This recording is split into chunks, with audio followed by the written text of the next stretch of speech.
Hi guys, today's episode is all about what it means to truly know someone and how humility can help in the development of relationships. And this was inspired by the relationship that Lydia and I have and what humility has meant to us over the many years that we've been married. So I hope you enjoy the episode and we'll see you on the other side. Well, welcome to another episode of the Soul Focus podcast. So today we're going to continue with our theme of humility. And to do that, we've got Lydia joining us. Hello. So, say hello, Lids. Hello.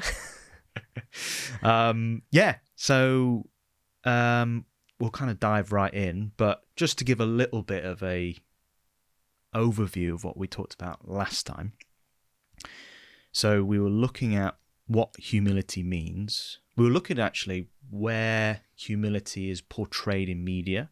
Mm-hmm. One of those films we talked about was Avengers, so that was quite interesting.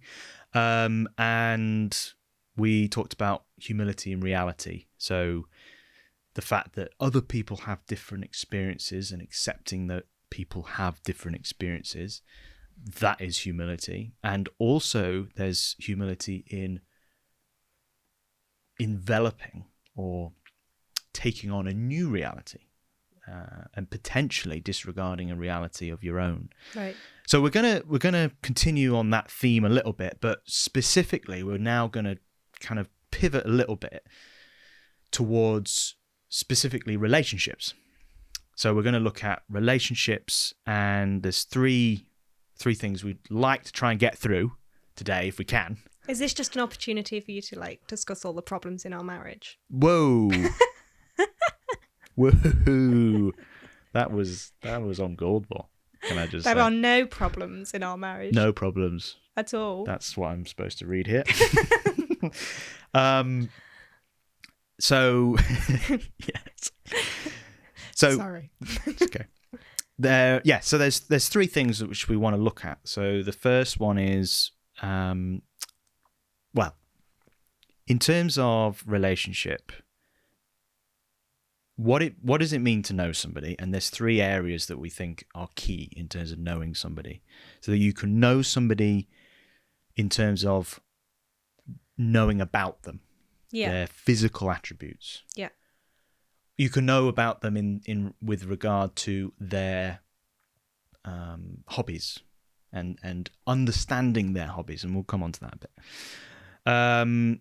You can know somebody in their experiences, so you experience things with somebody. So we'll talk about what it means to experience life with another person. And then communication. So communication and how do we communicate with each other and how that also develops relationships. A lot to cover. Might not get through it all, but we'll give it a go. We'll give it a good bash. Good bash, Indeed. All right, so let's dive in then. So firstly, what does it mean to know someone? What does it mean to know someone? Probably knowing their deepest struggles and knowing their biggest flaws as well.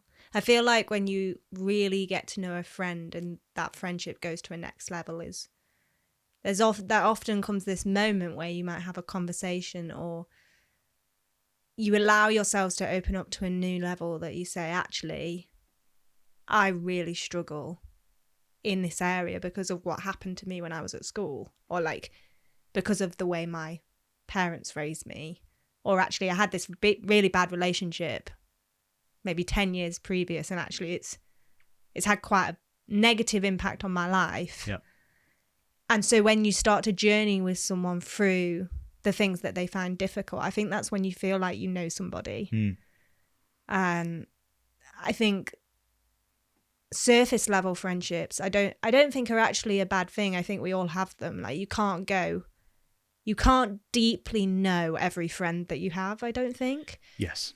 And yeah, for me, I think really knowing someone is knowing all the best parts of them, but they're the parts that most people will know. But to know them on a deeper level is to know their biggest struggle. Yeah. So there's an aspect of, to know somebody in their deepest struggle, you obviously have to be vulnerable. Yeah. So there's an aspect of humility there, isn't there, already, in terms of when we're defining knowing. Yeah, because I find if you have a friendship that you're very open with that person and they know your deepest struggle, but that doesn't sometimes feel reciprocated, someone can know you deeper than you know them. Yes. And I think sometimes that doesn't always work, because I think you have to be vulnerable with each other to really, truly know each other deeper, I guess. Yeah. What about then people's motivations and beliefs and preferences, knowing those aspects? So one of the things that's quite interesting is that it's difficult sometimes to know people's motivations because they can be quite well hidden. So you've mentioned that somebody can open up and say, I'm struggling with this or I'm struggling with that. How do you get to this place where you know that somebody is truly wanting to know you? Do you see what I mean? Like, they're not just in it for personal gain, or, we've mentioned this a few times, people pleasing. So you're knowing somebody just so that you can have some sort of self-affirmation. Yeah, sure.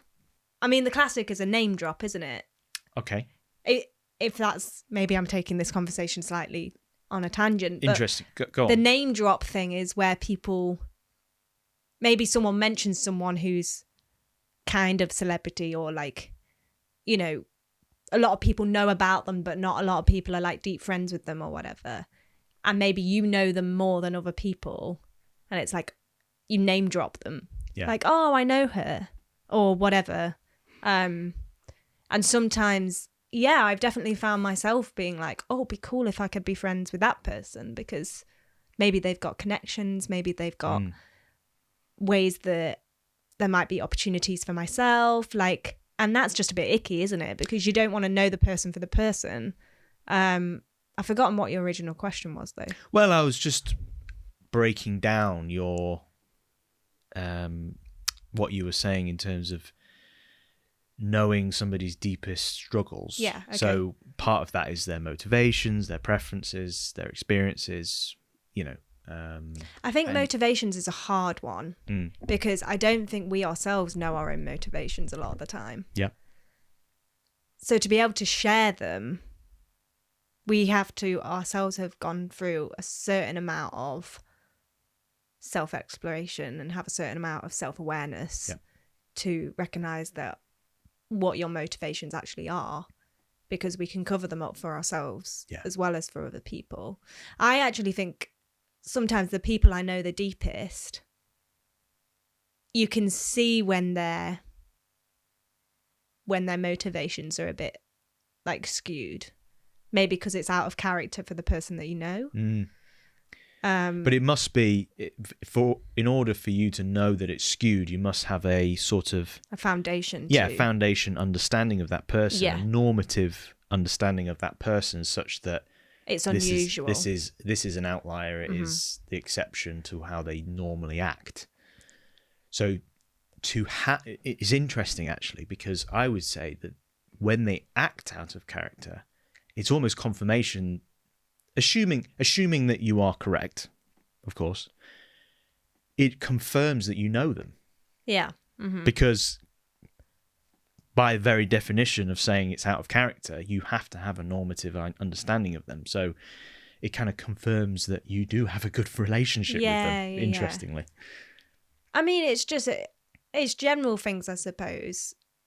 And I guess that sort of contradicts a little bit with my idea of, if you deeply know someone, to know their greatest struggle, because I think the best people who notice when something is off, not that I work in an office much anymore, but people you work with, I have found when I was in an office, people would very quickly notice if there was something off with me because I'm quite chatty. Yeah.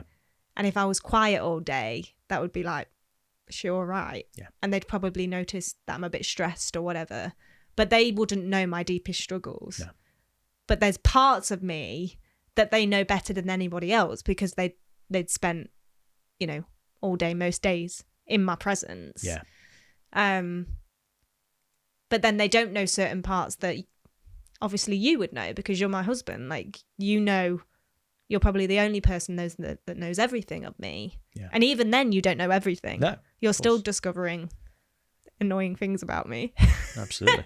Which I've been told not to mention any of them on this podcast at any point. I know you've written them down. I have written them down, yeah. It's a long list. No. So I'm sort of thinking out loud in the sense of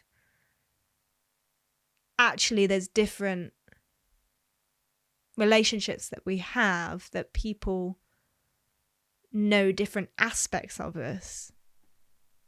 Because I reckon that it's a bit like when you have a work colleague who's very professional and very in the work context, and then you go out for a drink with them and they're completely different. Yeah, of course. Yeah. And it's not that they're putting on an act at work. It's just in the different context. They act in a very different way. Yeah.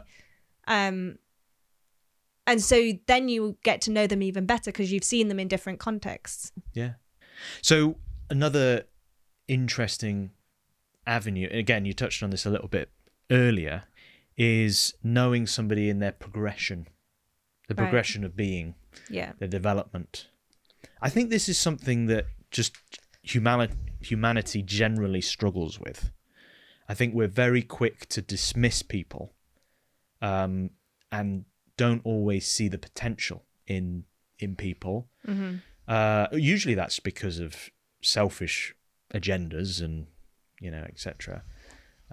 You know, cancel culture, you know, wanting to take down those who are doing well. There's a lot of that sort in terms of a jealousy type thing. Jealousy, really. Yeah. Various different motivators to not knowing someone in their progression. But I think it's a key asset, key attribute of knowing somebody. You have to go through their progression, their development of being in order to know them. Yeah, it's beautiful, actually. I think some of the most amazing people are those who, I'm thinking of a particular guy who goes to our church, actually. And he can see someone's potential even when they're way off what that looks like. Yes. And he sees it in them, and he encourages them, and he empowers them, and he helps them develop. Yeah. And it's like, that is actually really amazing because, as you say, many people will be like, dismiss, like, oh, they're not gonna be able to do that.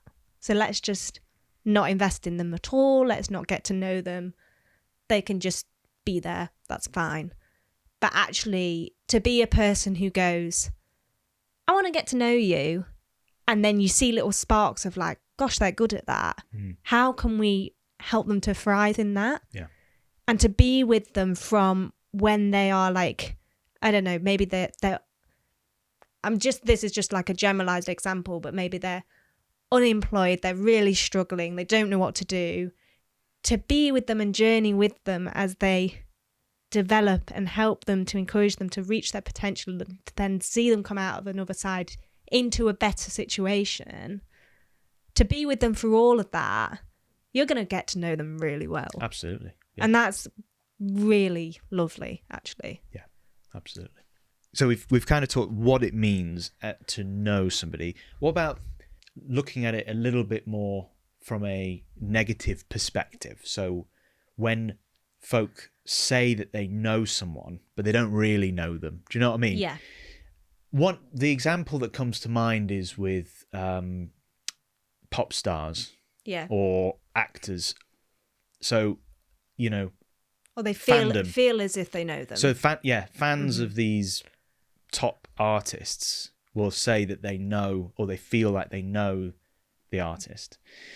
And clearly there's some sort of serious attachment to them, because there are examples, or they don't, it doesn't quite come to mind at the moment, but I'm sure there are examples of people who have been cancelled in some respect, and the fans have been devastated by that, even though that, from what we were just discussing, it doesn't look like they ever had a relationship, yet there's still that sort of attachment that means they were absolutely devastated that their favourite I mean, we can celebrity... talk about an obvious example. Go on. You know, J.K. Rowling. Oh, yeah, okay. Is a really good example of that, because people, in terms of her, you know, her opinions around certain topics, which we don't need to go into, there are people who, through their whole childhood, they got so much joy and just delight from Harry Potter. Like, it was a big part of them growing up. Yeah. And for their sort of favourite author, who had given them so much of that, to then come out with things that have been deeply upsetting, people were devastated by that. So I see what you're saying. They almost, on some level, feel like they knew her. And it was a sort of like a, oh, that's not who I thought you were. Yeah. But actually, and I'm not siding with either, but this is a completely neutral sort of observation. Actually, it's almost a little unfair for them to feel like we know her, because we've never met her, if you see what I mean, in terms of what we were just talking about. Yeah, that's exactly what I'm saying, yeah. So they almost, like most people, we all know a version of J.K. Rowling in terms of our experience of reading her books. But that's nothing... I don't even know how to sum it up, actually. It's very layered and complicated, isn't it? It is, yeah. And it's probably something we can't really talk about on a... generalised level. Well, generalised or even a detailed level, just because we... You know, that's probably for the sociologists and the psychologists. But in terms of the humility side, the culture around almost... I don't know what you'd call it. I don't really want to call it worship of. Maybe that's the right phrase, of celebrities, diminishes the ability for humility to enter into relationship, I think, because it undermines what relationship is all about, that reciprocation. Because you don't get that reciprocation. So it's a very difficult kind of subject, I think, to deal with, and probably a very hard one for young people who are potentially feeling this way towards celebrities, to pull themselves away from it. But I can't see how that is truly knowing someone. Yeah, because I definitely think, I mean, the celebrities have so many advisors about what they put out publicly, because they have to be very sensitive, and rightly so. And therefore, we are only presented with a very polished version. I think celebrities in recent times, there's been a lot more, I guess, exposure and vulnerability in terms of them bringing awareness to, I guess, mental health things that celebrities have been through, and all of that sort of stuff. And that's all great. But they still have to, they can't ever, I mean, it's just impossible, isn't it? Because you couldn't ever get to know millions of people. No, yes. Who love you and love what you do. Yeah. And it's part of your work, and that's all great. I'm not saying celebrity culture is, I mean, there's obviously negative aspects to everything. I'm not saying it's a bad thing, but I'm just saying that we've got to recognise that even though we'll feel a connection to a certain songwriter or actor because of the ways that they've presented themselves to the world, doesn't mean that we truly know them. Yeah. because we can't. And that's probably okay. It's not. Of course it is. It's okay. It's certainly okay in the respect to, I have a very surface, because you could argue there is a relationship there. Yeah. In respect to the consuming that music and supporting that artist, and there's an appreciation of the artist or celebrity knowing that they have millions of fans. Yeah. So there is a relationship, but it's a different kind of relationship. Yeah, And that's okay. You'll often get artists on stage saying, "I love you all so much," and that's probably true. Like, they do love their fans because of what that's enabled them to do in terms of living their dream and that sort of thing. But they won't love them on a level that they can't love them on the level that they would love someone that is, you know, their deepest friend. Yeah. The other thing that this reminds me of is, I often have a feeling of, like, because sometimes I follow some YouTube influencers, you know, like family-based influencers, and often you're in this sort of weird space because you've sort of followed them and you know quite a lot about their life, and you sort of feel like they're your friend, but they don't know you exist. So that's a weird sort of thing, isn't it? Because it's like, I know their sister's name, I know, you know, their children's names, I know where they grew up, I know their likes and dislikes because I've sort of watched some of their videos over quite a few years. Yeah. You know, all of those things, but they know absolutely nothing. They don't know I exist. Yeah. And yet it feels like I know them. Like, that's really odd. Yeah. When you actually, like, strip that back, it's actually very strange. It's a strange feeling because I'm like, oh yeah. And what's also even funnier is that me watching them and getting to know them, that makes their living. Yeah. That's fine. But sometimes these videos that I'm watching that I'm getting to know them are actually adverts. Right. Because they've got a brand collaboration. So I'm watching them while they're like, I don't know, it might be a husband and wife. They're having a conversation about something, but at the same time they're drinking a particular brand of, like, so then at that level, you're like, okay, no, there's nothing about relationship here at all, because it's all monetized. Yeah. So it's even worse. Yeah, it's even worse than. It's a funny old world, that, isn't it? Yeah, it's a bit Black Mirror-esque. Yeah, it is. Black Mirror-esque. Yeah. So let's tackle one of the areas of relationship. Firstly, knowledge. Mm-hmm. So knowledge. Okay, so you can know about somebody. So this is probably an area where you get this ability to have a one-way relationship, similar to the idea that fans will have of their stars that they invest in, so they can know everything that there is to know. Like Swifties, yeah, they'll know everything that there is to know about Taylor Swift. Yeah. You know, every single tour she's been on. Don't know all the cats' names, probably. If she has cats. She has a lot of cats. She has a lot of cats. I don't know any of their names, but sure, I know she has a lot of cats. She has a lot of cats. Okay. You know, who she's been talking with, what she likes, what she doesn't like. Right. These are, and so knowledge about somebody is a very important part of relationship. Now, sometimes, so with the example of Swifties, yeah, they really enjoy her music, and that's how they got started to kind of get to know her in that sense.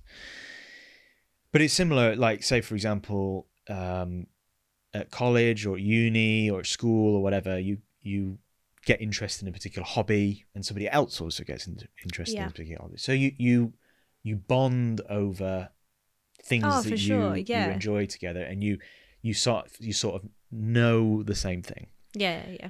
Now, equally, there are times where you get to know somebody, but it's quite a challenge to kind of get to know their hobbies and get to know their dislikes and likes because you're just not interested in them.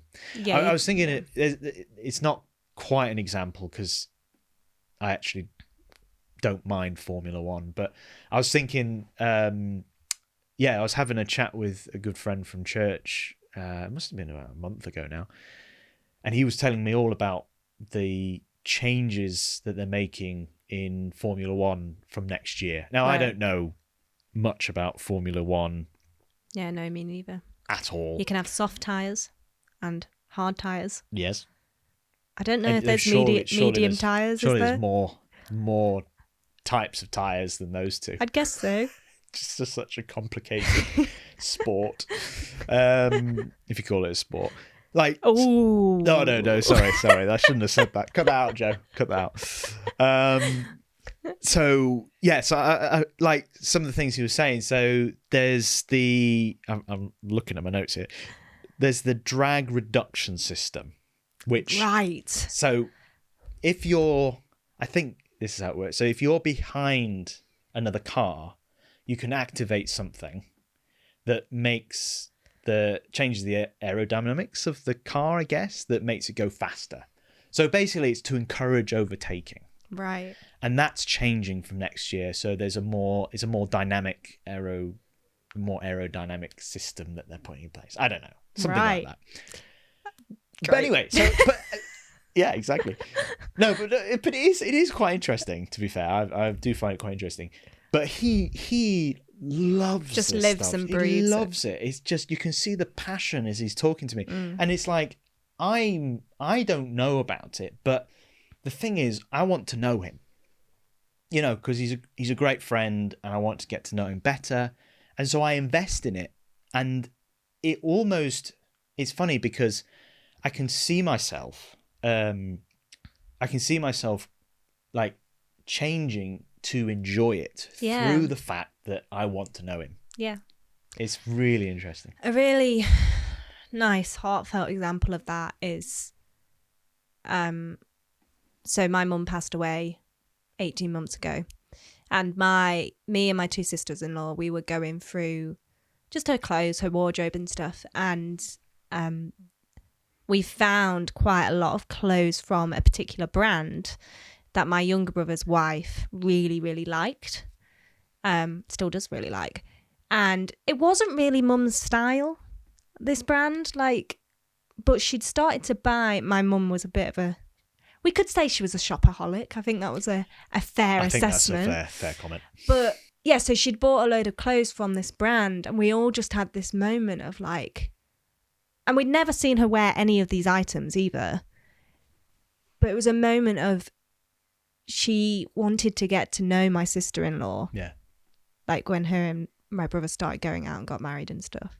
And so that was a way that she could relate and share and have a relationship with her. And I just think that's really, it was really sweet. And it was just like, oh, okay, that I kind of get that now. Yeah. And she would also have those phases of if we said we were enjoying something, she'd then buy all sorts of things with that particular item on. Yeah. I went through a phase, didn't I, of loving pina coladas. Yes. To cocktails. I just loved it. So then she'd buy me coasters with pina coladas on, knickers with little cartoon pina coladas on. It's just but that was her way of doing relationship. Yeah. Oh, they're enjoying this. Let's invest in that a little bit. Yeah, absolutely. So, yeah. No, that's great.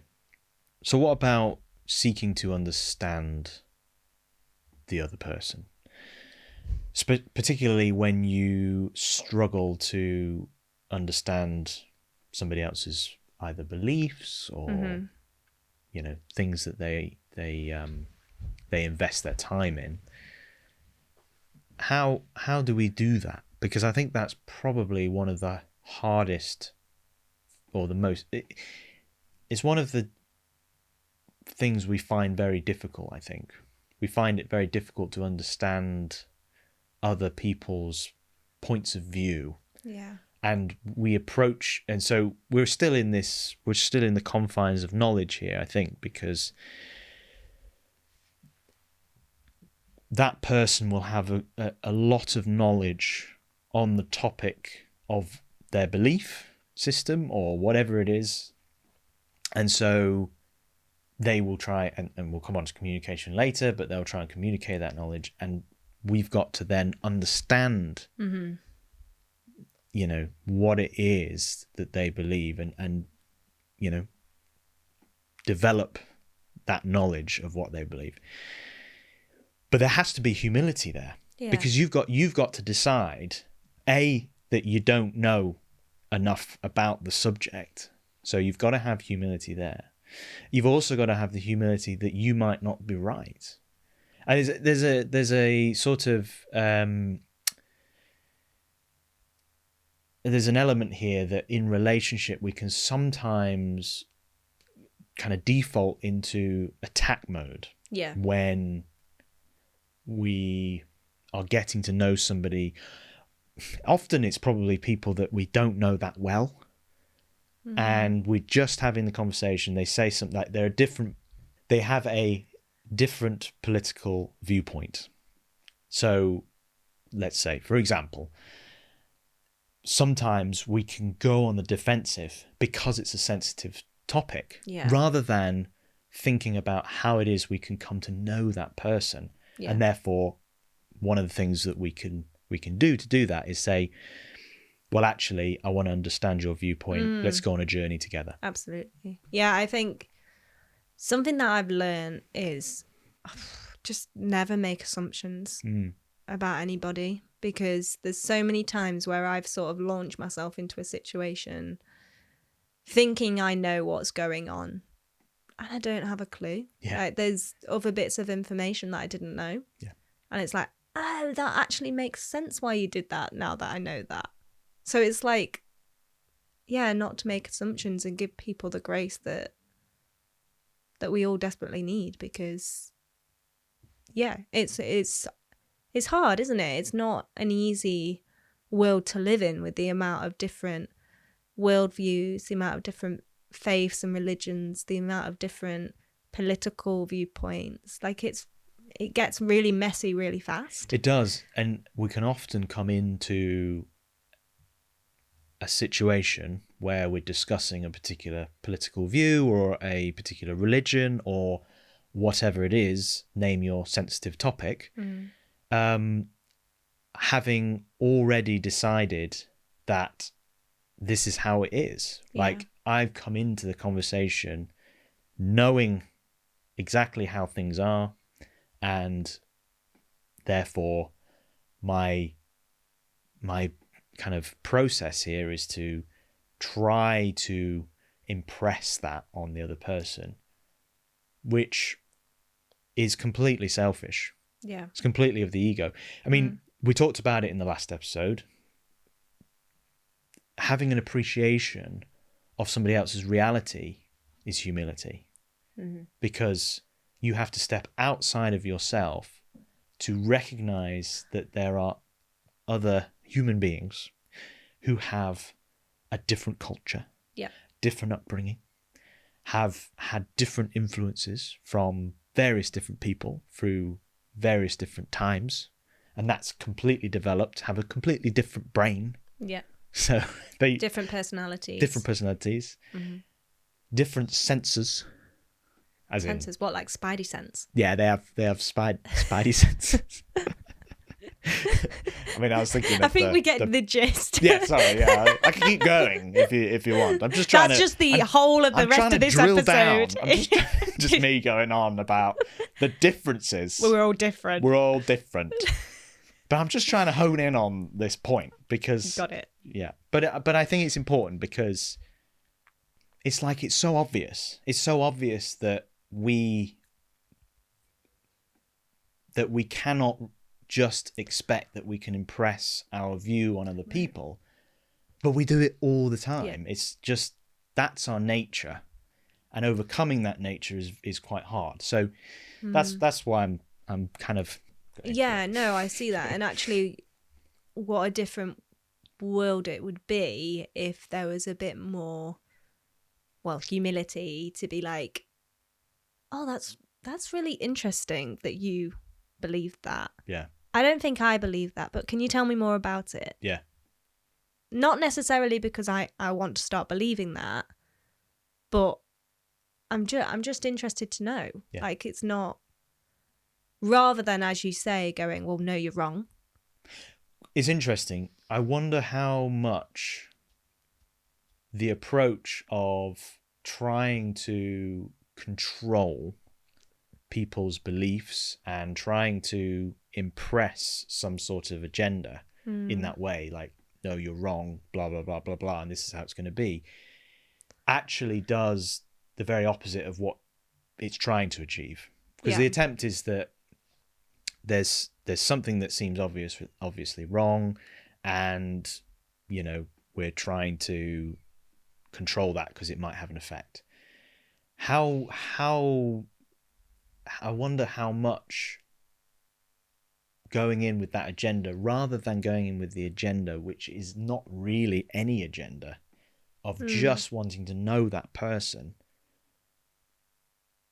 would actually have the effect that you wanted it to be in the first place, by going in by saying, this is how it is. Do you see what I mean? Then you get yourself in a muddle if you're like, oh, I'll go in and do it that way so that I can get that thing that I want. Of course, there's an aspect that you need to kind of completely give that up, and you can kind of cloak it, which we talked about a bit last time. Yeah.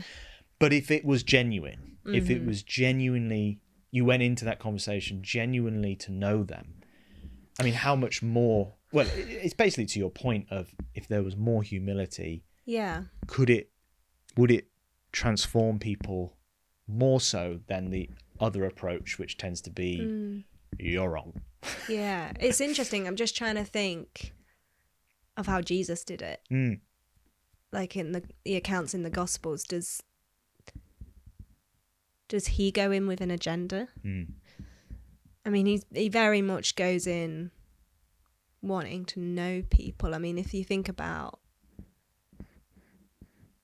this could take us on a complete tangent, but the passage where he meets that woman at the well. I was just thinking about the woman at the well. Yeah, that was the first story that came to my mind. Yeah, and he sort of, so to give context to the story, Jesus is with his disciples, right? I don't think he's with his disciples. No, I think they're together, and then the disciples go off somewhere. I can't remember the exact but he's reason. But at the point where a woman Jesus meets the woman at the well, they're alone. Yeah, she comes to draw water, and he asks her to draw water for him to drink.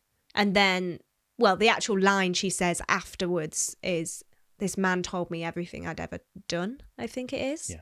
We probably should, maybe we should look in a Bible. But the whole, it's such a gentle encounter, isn't it? Because also there's the whole, like, contextual thing of it, that she was a Samaritan woman. I think so, yeah. And he was a Jewish man.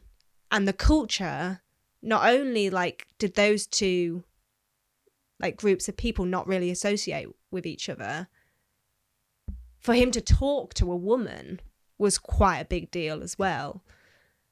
But he still tells her the truth, that actually, so she's got many, is it many husbands, or she has many relationships. Yeah. And he still implies that that's not ideal situation for her to be in.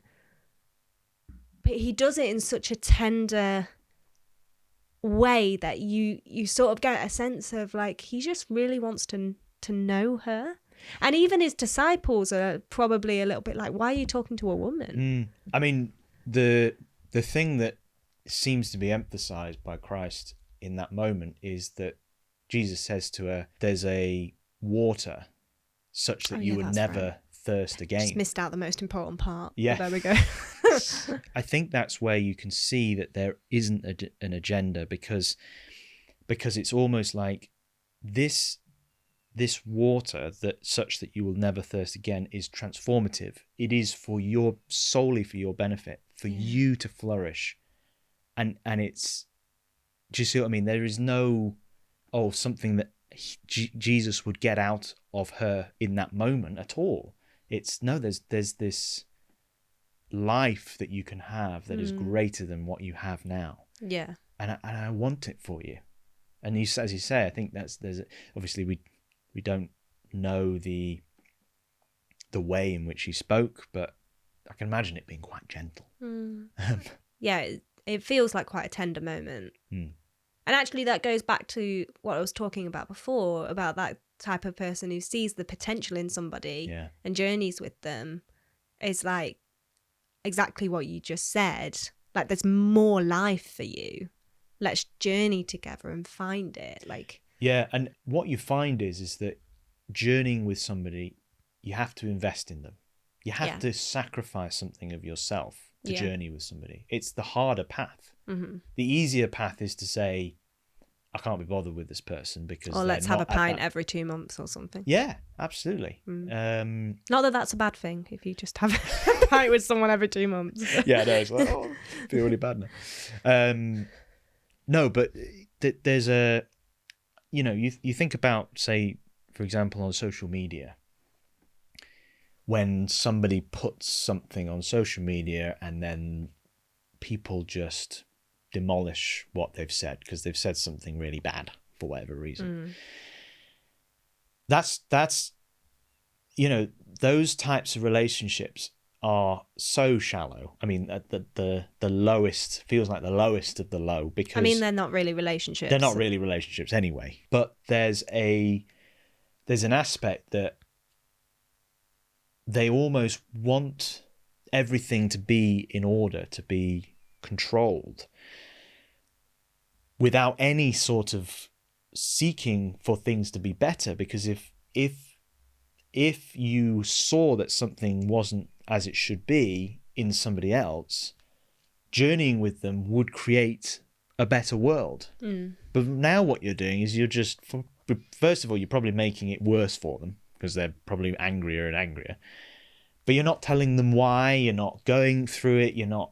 Do you see what I mean? There's no sense of transformation. It's just you did this wrong thing and I'm going to cancel you in some form, shape or form. Do you see what I mean? You've got to have humility, because you've got to go beyond what the self wants. And what the self wants is to be, the path of least resistance, and investing in somebody like that is hard. It's going to be difficult. It's a difficult journey. Yeah, it's interesting because when you're getting to know somebody, you're also learning to trust them. Because at the very start of a new friendship or relationship, really, you're always taking a step of faith, aren't you? Because if you don't know them, you don't know what they're capable of, and you don't know whether you can actually trust them to have your best interest at heart. Yeah. So it's always a step of faith investing into someone new. Yeah, absolutely. All right, so let's move on to communication. So, okay, this is an interesting one. How do we communicate in a humble way to people in relationships? How big nebulous question. That's a huge question.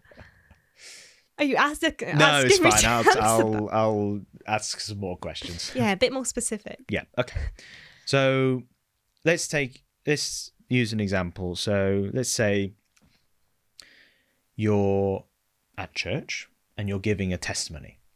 So how do you give a testimony such that it helps people to transform their own lives? What is required? Like what is required in terms of communication? For those who might not understand the word testimony, a testimony, when we say that, is an experience that you've had, usually where God has intervened in your life. Yes. Well, obviously, it doesn't have to be in church setting. No, it's true. I think it's very easy to not do that humbly, because it'd be very easy to, I guess, emphasize what you did to bring the good result.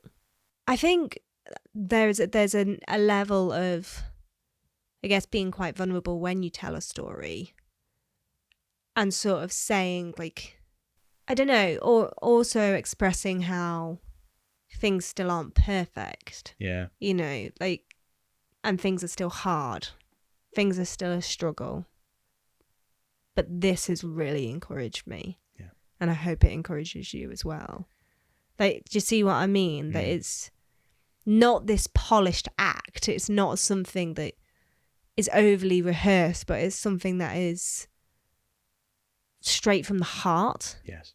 And not quite often, I remember doing it, and sometimes maybe it still happens, but if you're in like a setting in church where you're praying and you know, like, oh, I'm probably going to have to pray in this like prayer space at some point, and you almost like, maybe it's just me who does this, but you rehearse what you're going to say. Sure. In your head. Yeah. Like, oh, that would be a good phrase. That would be a really good phrase to say, and people will think that's a really great prayer. That's not humility. No. But that's very proud. That's trying to put on a show. Whereas actually when you just pray or give a testimony or share someone with someone in a very raw way that comes like from deep within your heart, and it is very much with the intention of motivation of helping someone else rather than bolstering your own ego. Yep. I think that's humility. And quite often it's humility when you don't want to do it. Yeah. If you're sharing and you're like, I don't want to do this. I really don't want to do this. No, thank you. Like, get me out of here. But you do it anyway. Yeah. For whatever that is going to be for somebody else. Yeah. Yeah. So there's a book that I read called Simply Said by Jay Sullivan. Highly recommend it. And he... Sorry, I'm just thinking of Monsters, Inc. I thought you might be, you know. James Sullivan. Yeah, it's fine. Sorry. Very good. Couldn't hold it in. Yeah, fine. Love Monsters, Inc. It is great. Shout out to Monsters, Inc. Best Pixar movie ever. Very, very good communication in that film. Is there? Yeah.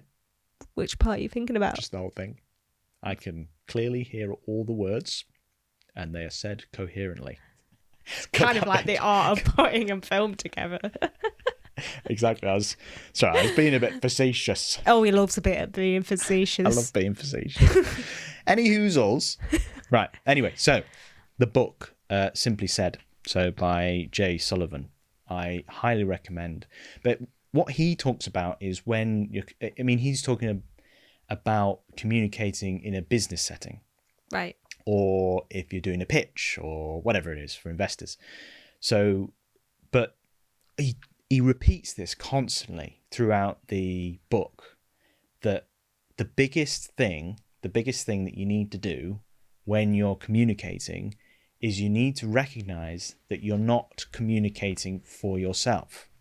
You're communicating for other people so that they would understand what it is you're saying, so that they can get something from what it is you're saying. And oftentimes when we communicate, we are communicating in the way that we think it should be communicated, right. Not communicating in the way that people would understand what you're saying.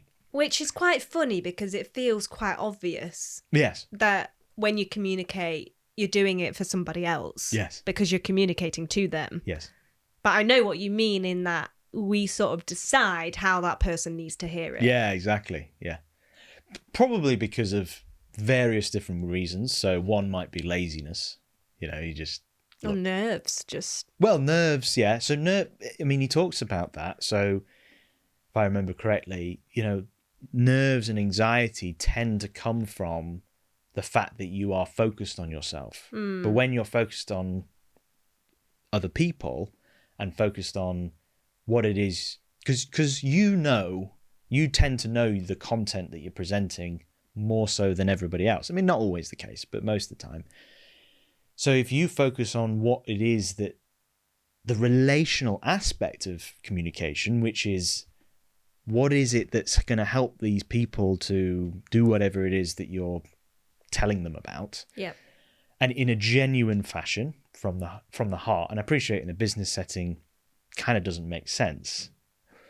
Well, I take that back. It's not that it doesn't make sense, but it often isn't the first thing that you would think of is to speak from the heart. But why not? Why not do that in a business setting?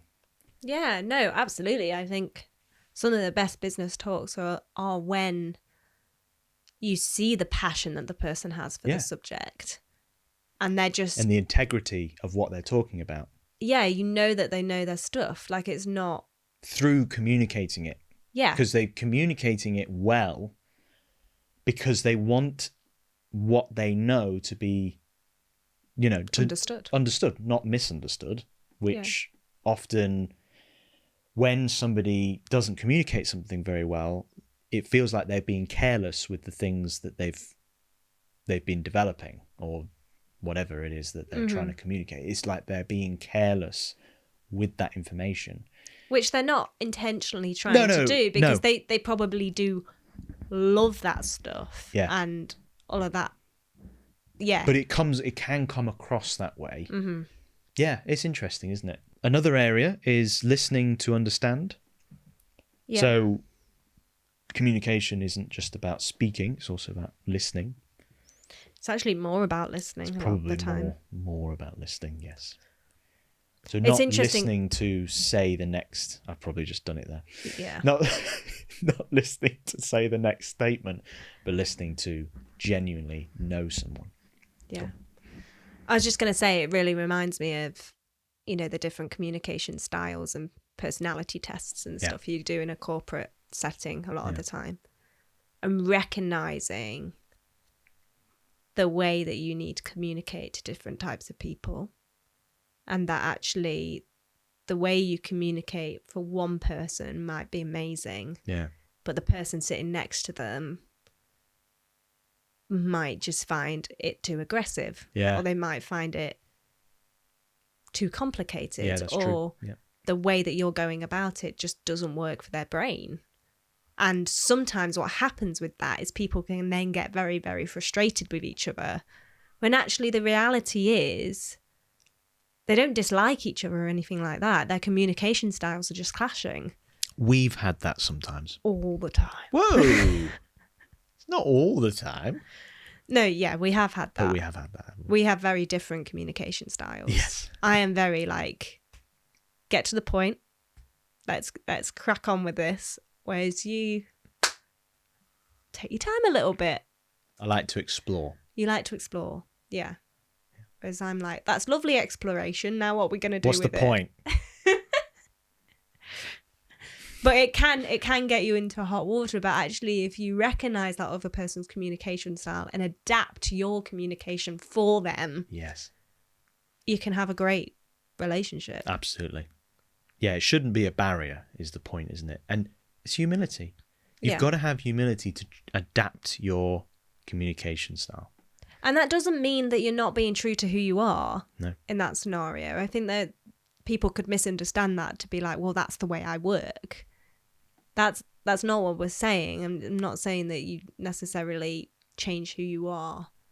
It's about being flexible. And it's a two-way thing, isn't it? I was about to say, if they also do that, yeah, and they try and adapt themselves, it might be, there are times where you're like, right, come on, let's go, because you're adapting to the way I naturally communicate. Yeah. You probably do that a lot more seamlessly than I go to your communication style. But that doesn't change who you are. No. It's just in moments you adapt and you're like, yeah, okay, let's get on with this. Let's do it. And that wouldn't be your natural way of doing it, but you do it because that's the way I communicate, and that's the way I respond. Yeah. Like I'm very practical and I like applications of abstract. You love looking at the philosophy and abstract ideas. And as soon as you take that and start talking to me about the practical nature of it, I'm all in. Yeah. I'm like, I get this. This is exciting. But if you dwell too long on the abstract, you lose me. I lose you. Yeah. But then I've also got to have an appreciation that you like to explore the abstract. So I've also got to be flexible to listen to that as well. and try and understand it and invest in it. Yeah. So as you say, it's a two-way street. Yeah. And that is funny because actually that process of adapting our communication styles together, it aids towards the relationship. It's like that very process is developing relationship. So we kind of have this thing, maybe, well, I don't know, not everybody has this maybe, but you were saying earlier that you can get frustrated with other people's communication styles. But actually having different communication styles, there's something quite beautiful about that. It's like, that's really interesting that the way you communicate is slightly different to mine. Yeah. And I want to know about that. And I want to develop a way in which we can communicate in a better way. And that in and of itself develops relationship. So it's, and again, the gateway to it is humility. Yeah. So last little section. What we'll do is we will look at one area, and I think that is culture. Okay. So let's do that. Yeah. And then I think maybe in future episodes we can come back and revisit, because I think there's so much in this.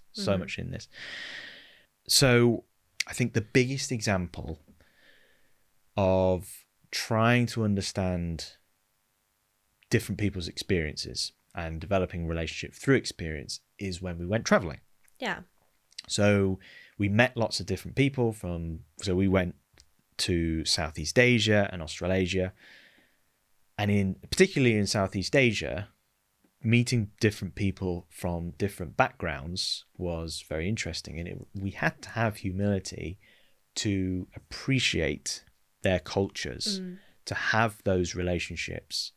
And I think that can be quite difficult, So I guess my question is, is there any examples that come to mind where you kind of struggled with the culture and you had to overcome that in order to have relationship? And I appreciate I'm putting you on the spot a little bit.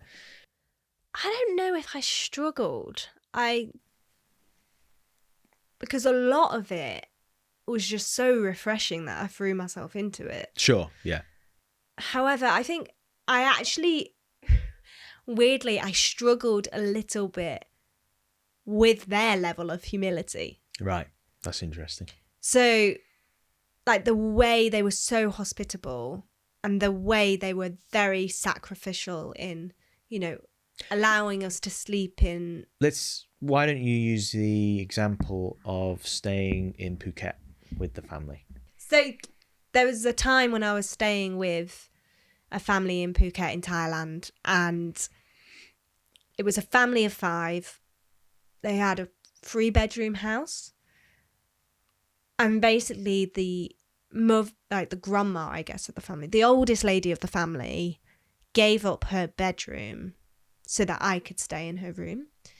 And so she shared with her son, and the other 3 shared a room. And so that's giving up a lot. This is for a week. Like, they gave up a lot of their space for me. And so that's a very humble thing for them to do. Like, that is very sacrificial. And there was just so many sweet moments. Like, I would be going out and like visiting churches, or like going on a day out, touring the island, like doing holiday stuff.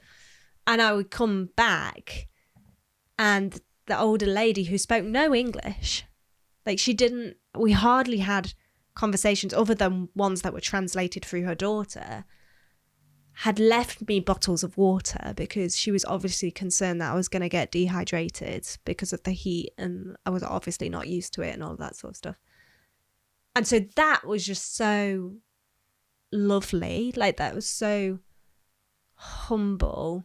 And so I guess I then struggled to have the humility to accept it, in the sense of, that's so nice. Like, they don't need to be doing all of this. Like, and that's a bit of pride, isn't it? Sometimes it is, yeah, which is interesting. In a strange sort of way, that it's like a sort of oh, please don't do that for me. Like, you really don't need to. Yeah. I feel like I now have to give you something back. Yeah, that is interesting. Yeah. When actually... Accept it. Accept the blessing. Accept the blessing, yeah. Be humble enough to be like, wow, thank you. Mm.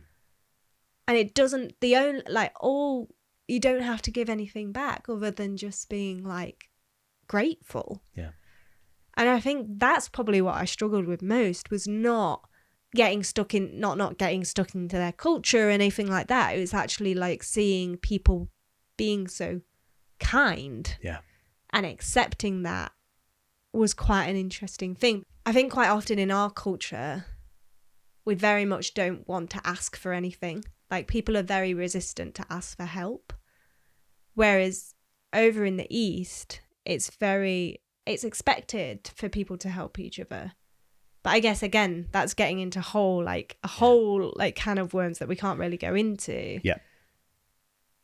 But yeah, I think the biggest struggle for me was accepting people's kindness. Yeah, absolutely.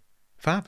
Well, that's all we've got time for. But yeah, I think I just want to encourage people to just think about how you do relationships. How do you know people in terms of their hobbies? How do you get to know people in terms of your communication and your experience? And we can all do that in a humbly way. So yeah, thanks for joining us, and hope to see you next time. Bye-bye. Bye. Bye. Bye. Bye bye.